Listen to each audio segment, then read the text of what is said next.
सासू माँ, ससुर जी के कंधे पे बंदूक रखकर चलाना बंद कीजिए। मम्मी आप फिक्र मत करो, मैं मायके आने की कोशिश करती हूँ। आज मैं सीधा ससुर जी से ही बात करूँगी। बहुत हो गई उनकी मनमानी, भला ये भी कोई बात हुई। मेरे पापा हॉस्पिटल में एडमिट है और वो है कि मुझे जाने ही नहीं दे रहे हैं। इतना भी क्या अकड़ू होना इंसान को। मानसी अपनी मम्मी से बोली, बेटा तू हमारे लिए अपना ससुराल खराब मत कर। अभी शाम तक तेरा भाई पहुंच जाएगा, तब तक मैं संभाल रही हूँ ना। पर अगर समधी जी तैयार नहीं है तो वहाँ ज़बरदस्ती मत करना। वैसे भी आजकल बहुओं की माँ बदनाम होती है कि वो उसका घर नहीं बसने देती। मानसी की मम्मी ने उसे समझाकर फ़ोन रख दिया। आखिर उन्हें अपने पति को भी संभालना था, जो इस समय अस्पताल में एडमिट है। आखिर था तो एक छोटा सा ऑपरेशन ही, लेकिन मम्मी जो अकेली थी। मानसी हिम्मत करके अपने सास ससुर के कमरे की तरफ चल दी, पर उसके पैर उसी समय ठिठक गए जब अंदर से सासू माँ की आवाज़ उसे सुनाई दी। वह ससुर जी को समझा रही थी और ससुर जी चुपचाप सासू माँ की बात सुन रहे थे। ये सुनकर उसे बहुत हैरानी हुई। भला ससुर जी को भी कोई समझा सकता है? उसे तो बिल्कुल यकीन ही नहीं हो रहा था। जब तक तो मानसी के सामने उसके ससुर जी की इमेज यही थी कि वो बहुत ही अक्कड़ स्वभाव के व्यक्ति हैं, जो अपने आगे किसी को सुनते नहीं।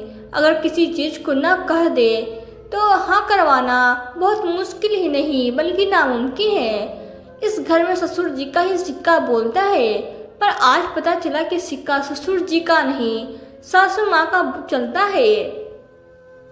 ससुर जी तो बेचारे कुछ बोलते ही नहीं है, बल्कि सासू माँ उनसे बुलवाती है। सासू माँ जैसे चाबी कर देती है, वो उन्हीं की ज़बान बोलते हैं। कितनी अच्छी इमेज बनी हुई थी मानसी के सामने उसकी सास की। माँ जी बहुत ही शांत स्वभाव की है, ज़्यादा कुछ कहती नहीं है, पर आज उस इमेज के टुकड़े टुकड़े हो गए।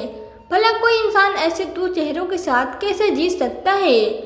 बोलना है तो खुद सामने बोलो, किसी और के कंधे पर बंदूक रखकर चलाना तो गलत बात है। खैर मानसी को इस घर में आए हुए अभी 1 साल ही तो हुआ था, जब उसकी शादी इस घर के बड़े बेटे विनोद के साथ हुई थी। घर में सास ससुर देवीलाल और मंजू दी, एक देवर अजय और एक ननद माया थी। पति विनोद की जॉब बाहर थी, इसलिए वो बाहर रहता था। महीने में 1 बार आता, वो भी 2 दिन के लिए। मानसी यहाँ अपने सास ससुर के साथ रहती थी, क्योंकि ससुर जी ने शादी के बाद उसे जाने ही नहीं दिया। ये कहा कर कि पहले अपने रीति रिवाज को, अपने घर को समझो, पति के साथ तो फिर पूरी जिंदगी रहना है। मानसी जब भी विनोद के साथ जाने के लिए पूछती या मायके 8-10 दिन रहकर आने के लिए पूछती तो सासू माँ ये कहकर मना कर देती कि तुम्हारे ससुर जी ने मना किया है। कहीं पापा जी मम्मी जी को 2 बातें ना सुनाए, ये सोचकर मानसी मन मसोल कर रह जाती। कई बार तो ऐसा भी हुआ है कि जब देवर और ननद ये पूछा कि भाभी आप हमारे साथ बाजार चलोगे क्या, तो भी मंजू जी मना कर देती, कहती कि तुम्हारी पापा जी को पसंद नहीं है बहू का यूँ बाहर जाना। देखो मैं भी कहीं नहीं जा पाती, कहीं भी जाना होता तो तुम्हारे ससुर जी के साथ ही जाती हूँ। आखिर वो बहुत गुस्से वाले इंसान हैं। अब सासू माँ तो ससुर जी के साथ चली जाती है, लेकिन मानसी तो इसी घर में रहती है। उसका पति यहाँ कहाँ जिसके साथ वो बाहर भी जा पाए।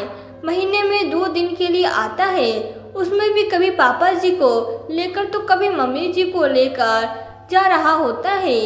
लेकिन आज तो उसकी पापा की तबीयत खराब थी, उनका अपडेक्स था, ऑपरेशन होना था। भैया भी घर पे नहीं था, बाहर गया हुआ था, उसे भी शाम तक ही पहुंचना था। मानसी ने मंजू जी से पूछा तो मंजू ने कहा मैं तुम्हारे पापा जी से पूछ कर बताती हूँ, तब तक तुम नाश्ते की तैयारी कर लो, कहकर सासू माँ कमरे में चली गई।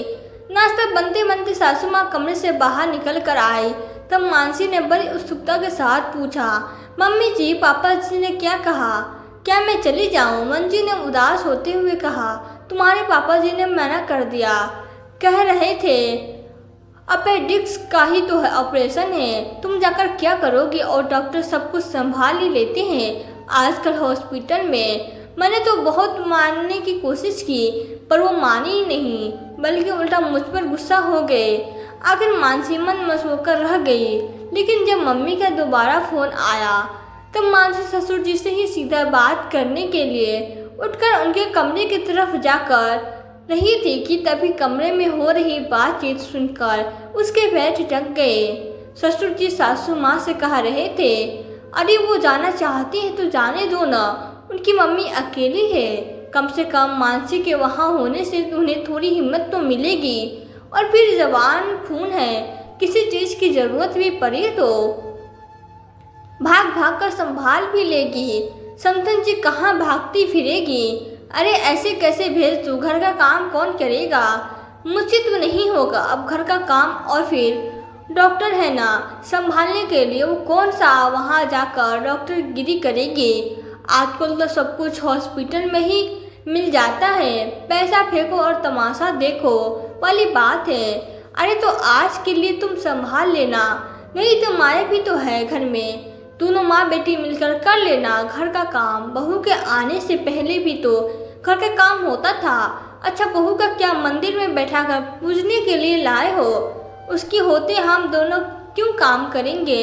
अब ज़्यादा उसकी तरफदारी मत करो, तुम जैसी इमेज बना रखी है वैसे ही बनी रहने दो, नहीं तो इन आजकल की लड़कियों का कोई भरोसा नहीं है, सर चटकर नाचेगी। मंजू जी ने कहा, अरे तुम मुझे क्यों बेवजह विलन बना रखा है। तुमने हर बात मेरे कंधे पर रख कर क्यों बोलती हो। तुम जो कर रही हो ना बहुत गलत कर रही हो। अरे हम बहुए बेटे के लिए लेकर आए थे, लेकिन वो बेचारा कहाँ परेशान होता रहता है, अपना खाना खुद बनाता है, काम खुद करता है, और यहाँ बहू को तुमने घर के काम काज के लिए रख रखा है, जाने ही नहीं देती हो उसे। ऊपर से आज वो इतनी परेशान है तो उसे जाने नहीं दे रही हो। कहीं ऐसा न हो कि बहू पलट कर अच्छे से जवाब दे दे। ससुर जी ने समझाने की कोशिश की, ज़्यादा उसके लिए अपना दिल दुखाने की ज़रूरत नहीं है। बहू है वो तुम्हारी बेटी नहीं, चुपचाप शांतिपूर्वक अपना काम करो। जब मैं सब कुछ संभाल रही हूँ तो तुम्हें बीच में आने की क्या ज़रूरत है। और जवाब क्या दोगी, वो मुझे 1 साल में तो कोई जवाब न दे पाई। मुझे आखिर सासू माँ ने थोड़ी सी ऊंची आवाज़ में कहा तो ससुर जी चुप हो गए। मानसी का तो वहीं खड़े खड़े दिमाग घूम गया। 1 साल से वो इस घर में है पर उसे अंदाजा भी नहीं था कि उसकी सास ऐसी है। बेचारे ससुर जी को अकड़ू खड़ूस समझती रही, पर यहाँ तो सास ने ससुर जी की इमेज बिगाड़ रखी है। खैर हिम्मत कर मानसी ने दरवाज़ा खटखटाया।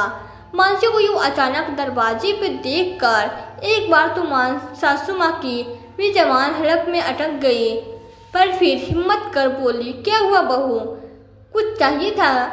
जी मम्मी जी, मैं बोलने आई कि मैं अपने मायके जा रही हूँ, शाम को भैया जब आ जाएगा तो वापस आ जाऊँगी, लेकिन तुम्हारे पापा जी को पसंद नहीं। मानसी ने एकदम से अपनी सासू माँ की तरफ देखा। बोलते मानते सासू माँ चुप हो गई। मानसी सीधे ससुर जी से बोली, पापा जी मैं अपने मायके जा रही हूँ, मम्मी अकेली वहाँ परेशान हो रही है, अगर आप चलते तो और अच्छा होता, पापा को भी आपको देखकर हिम्मत मिल जाती। मानसी ने कहा तो ससुर जी ने सासू माँ की तरफ देखा। सासू माँ ने कुछ कहने नहीं बना तो मानसी चुपचाप अपने कमरे में गई और तैयार होकर बाहर आ गई। उसी दोबारा ससुर जी से पूछा, पापा जी आप चल रहे हैं। तो ससुर जी ने उसके साथ ही रवाना हो गए। पर इस वाक़ये के बाद मानसी कुछ दिनों बाद ही अपने पति के साथ रवाना हो गई। हालांकि सासू माँ ने रोकने की पूरी कोशिश की थी, पर इस बार तो मानसी जान चुकी थी कि मना कौन कर रहा है, इसलिए सीधे ससुर जी से ही पूछने में उसने अपनी भलाई समझी और ससुर जी ने हाँ करते हुए सासू माँ कुछ कह नहीं पाई। तो दोस्तों हमारी आज की वीडियो आपको कैसी लगी। वीडियो पसंद आई हो तो वीडियो को लाइक कर दें, चैनल को सब्सक्राइब कर दें। मिलते हैं फिर नई वीडियो में नई कहानी के साथ, तब तक के लिए धन्यवाद।